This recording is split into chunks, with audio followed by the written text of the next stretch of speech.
राजा रघुवंशी हत्याकांड में एक नया मोड़ सामने आया है, जिससे मामले की गुत्थी और उलझती नजर आ रही है।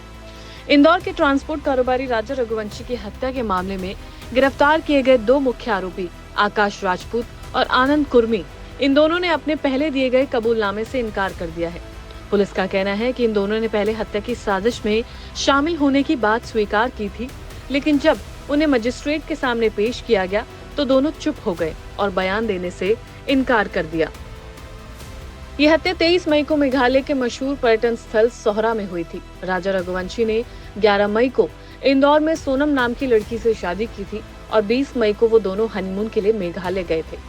3 दिन बाद यानी 23 मई को राजा अचानक लापता हो गया। जब उनकी तलाश शुरू हुई तो 2 जून को उसका शव एक झरने के पास गहरी खाई में मिला। ये दृश्य इतना भयावह था कि किसी का भी दिल दहल जाए। पुलिस जांच में सामने आया कि इस हत्या की साजिश को खुद राजा की पत्नी सोनम रघुवंशी और उसके प्रेमी राज कुशवाहा ने मिलकर रचा था। पुलिस के मुताबिक राजा को 3 लोगों ने मारा, विशाल चौहान, आकाश राजपूत और आनंद कुर्मी, और फिर शव को खाई में फेंक दिया। ये तीनों आरोपी पेशेवर हत्यारे बताए जा रहे हैं, जिन्हें सोनम और उनके प्रेमी ने इस हत्या के लिए सुपारी दी थी। पुलिस ने अब तक इस केस में 8 लोगों को गिरफ्तार किया है।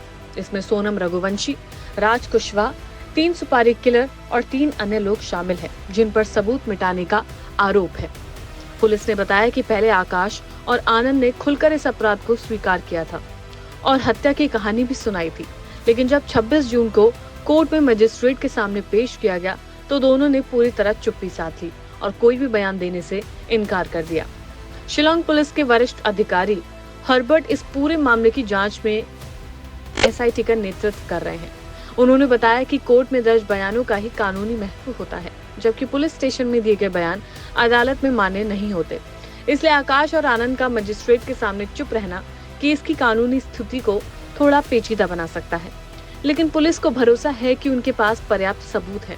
पुलिस अधिकारी का कहना है कि हमारे पास इन तमाम लोगों के खिलाफ पुख्ता सबूत है, जिनमें कई ऐसे साक्ष्य शामिल हैं जो कोर्ट के सामने ये बयान कर सकते हैं कि साजिश में यही लोग शामिल थे। भले ही आरोपी बयान ना दे, लेकिन जांच में मिले सबूत अपनी कहानी खुद कह रहे हैं। फॉरेंसिक रिपोर्ट का भी इंतजार किया जा रहा है, जो पूरे केस में अहम भूमिका निभा सकता है। कानूनी प्रक्रिया की बात करें तो भारतीय नागरिक सुरक्षा संहिता की धारा 180 के तहत पुलिस द्वारा दर्ज किया गया बयान केवल जांच में मदद करता है, लेकिन अदालत में महत्व केवल धारा 183 के तहत मजिस्ट्रेट के सामने दिए गए बयान को ही दिया जाता है। यही कारण है कि पुलिस मजिस्ट्रेट के सामने दर्ज बयान को सबसे जरूरी मानती है।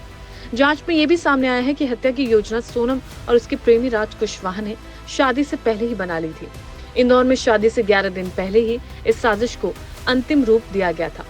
पुलिस सूत्रों ने बताया कि सोनम ने राजा को मरवाने के लिए तीनों हत्यारों को करीब 20 लाख रुपए की सुपारी दी थी। इस रकम का पहला हिस्सा सोनम के चचेरे भाई जितेंद्र रघुवंशी ने आरोपियों को दिया था। ये भी बात पुलिस के जांच के दौरान पता लगी है। सोनम और राज कुशवाहा ने भी पुलिस पूछताछ में इस बात को स्वीकार किया है कि वो दोनों एक रिश्ते में थे और राजा रघुवंशी को रास्ते से हटाना चाहते थे। उनके लिए राजा एक बाधा था, इसलिए उसे मारने की साजिश रची थी। इस मामले में सोनम की भूमिका सबसे अहम मानी जा रही है, क्योंकि उसी ने अपने पति को हनीमून के बहाने मेघालय बुलाया और फिर उसे मौत के घाट उतरवा दिया। अब पुलिस को मजिस्ट्रेट के सामने बयान न देने वाले आकाश और आनंद के खिलाफ सबूतों के आधार पर केस को आगे बढ़ाना है। पुलिस को उम्मीद है कि फॉरेंसिक साइंस लैब की रिपोर्ट आने के बाद मामला और मजबूत हो जाएगा। इस बीच पुलिस सोनम और उसके प्रेमी के खिलाफ भी चार्जशीट तैयार कर रही है। राजा रघुवंशी हत्याकांड अब केवल एक पारिवारिक विवाद या प्रेम दृष्टिकोण से नहीं देखा जा रहा है, बल्कि ये अपराध पूरी दुनिया के सामने है, जिसमें लोग ये इंतजार कर रहे हैं कि कब राजा को इंसाफ मिले। ये मामला पूरे देश में चर्चा का विषय बन चुका है और लोग ये जानने को उत्सुक हैं कि राजा को न्याय कब मिलेगा। पुलिस पर अब बड़ी जिम्मेदारी है कि वो सबूतों के सहारे दोषियों को कड़ी से कड़ी सजा दिलवाए।